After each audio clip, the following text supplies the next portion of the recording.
Hello friends, நம்ம இந்த வீடியோவில் பார்க்க போகிறது மாத சம்பளம் வாங்கும் பிஎஃப் பயனாளர்களுக்கு ஒரு மகிழ்ச்சியான செய்தி தான்.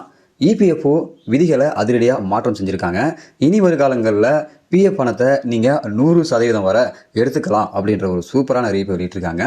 இந்த புதிய நடைமுறைகள் யாருக்கெல்லாம் பொருந்தும், ஸோ இதை எப்படி பெறுவது, இதுக்கான விதிமுறைகள் என்னென்ன மாற்றம் செஞ்சுருக்காங்க அப்படின்ற முழு விவரத்தை தான் இந்த வீடியோவில் பார்க்க போகிறோம். வீடியோ இறுதி வரைக்கும் ஸ்கிப் பண்ணாமல் பாருங்கள்.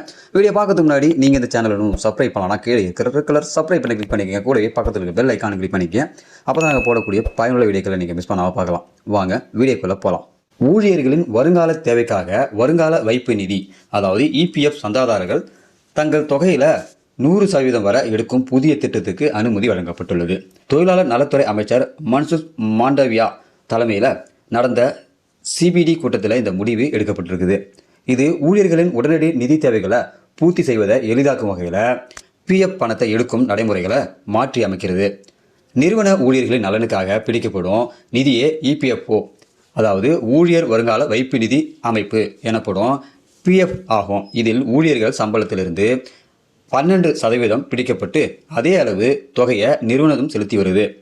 நிறுவனத்தின் பங்களிப்பு 3 பிரிவுகளாக பிரிக்கப்படுது. 3.67% இபிஎஃப்ஓக்கும், 8.33% ஊழியர் ஓய்வூதிய திட்டத்துக்கும், சிறிய பங்கு இன்சூரன்ஸுக்கும் செல்லுது. ஓய்வு பெறும் வயதில் ஊழியர்கள் இந்த தொகையை முழுமையாக திரும்ப பெற முடியும். புதிய சீர்திருத்தத்தின்படி அவசர தேவைக்காக பிஎஃப் பணத்தை எடுப்பதற்கான விதிகள் தளர்வு செய்யப்பட்டிருக்குது. இபிஎஃப்ஓ திட்டத்திலிருந்து 13 சிக்கலான விதிகள் இப்பொழுது 3 வகைகளாக பிரிக்கப்பட்டுள்ளது. அதில் அத்தியாவசிய தேவைகள், அதாவது மருத்துவம், கல்வி, திருமணம், வீட்டு தேவைகளின் போது இதன் மூலம் சந்தாதாரர்கள் தங்களுடைய கணக்கில் உள்ள ஊழியர் மற்றும் நிறுவனத்தின் பங்களிப்பு உட்பட 100% வரை பணத்தை எடுக்க முடியும். அதேபோல் பகுதியளவு நிதி எடுப்பதற்கான வரம்புகள் அதிகரிக்கப்பட்டுள்ளது. கல்விக்காக பணம் எடுக்கும் வரம்பு 10 மடங்காகவும், திருமணத்திற்கான வரம்பு 5 மடங்காகவும் உயர்த்தப்பட்டுள்ளது. இதற்கு முன்னர் திருமணம் மற்றும் கல்விக்கு மொத்தம் 3 முறை மட்டுமே பகுதி அளவு பணம் எடுக்க அனுமதிக்கப்பட்டது. மேலும் பகுதி அளவு பணம் எடுப்பதற்கான குறைந்தபட்ச சேவை காலம் 12 மாதங்களாகவும் குறைக்கப்பட்டுள்ளது. அதேபோல நெருக்கடியான சூழலில் பணம் எடுக்கும்போது அதற்கான காரணங்களை சந்தாதாரர்கள் இனி விளக்க தேவையில்லை.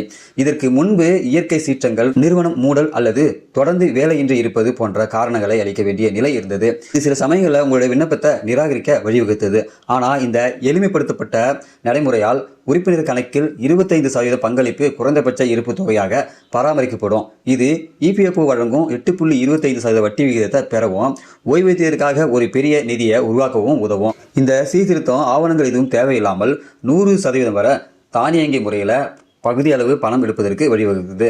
மேலும் இபிஎஃப்ஓவின் முதிர்வு பெறா இறுதி செட்டில்மெண்ட் எடுப்பதற்கான காலக்கெடு 2 மாதத்திலிருந்து 12 மாதங்களாகவும், ஓய்வூதிய இறுதி செட்டில்மெண்ட் காலக்கெடு 2 மாதத்திலிருந்து 36 மாதங்களாகவும் மாற்றப்பட்டுள்ளது.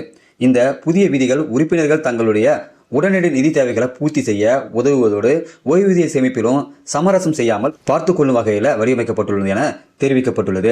ஸோ இந்த புதிய விதிமுறைகள் மாத சம்பளம் வாங்கும் ஊழியர்களுக்கு மிகுந்த மகிழ்ச்சியான ஒரு அறிவிப்பாக இருக்கும்னு நினைக்கிறேன். ஸோ முன்பெல்லாம் நம்ம இந்த பணத்தை இபிஎஃப் பணத்தை எடுக்கணும்னாக்கா ஒரு குறிப்பிட்ட சதவீதம் மட்டும்தான் எடுக்க முடியும். ஸோ அதை தாண்டி இப்போ அதிக அளவில் பணம் எடுக்கலாம். 100% வரைக்கும் உங்களுடைய பணத்தை எடுத்துக்கலாம் சொல்கிறாங்க. ஸோ உங்களுடைய தேவைக்கு ஏற்ப நீங்கள் எப்போ வேணாலும் பணத்தை எடுத்துக்கலாம் சொல்கிறாங்க. அதுக்கு தேவையான ஆவணங்கள் எதுவும் நீங்கள் கொடுக்க தேவையில்லை அப்படின்னு சொல்லியிருக்காங்க.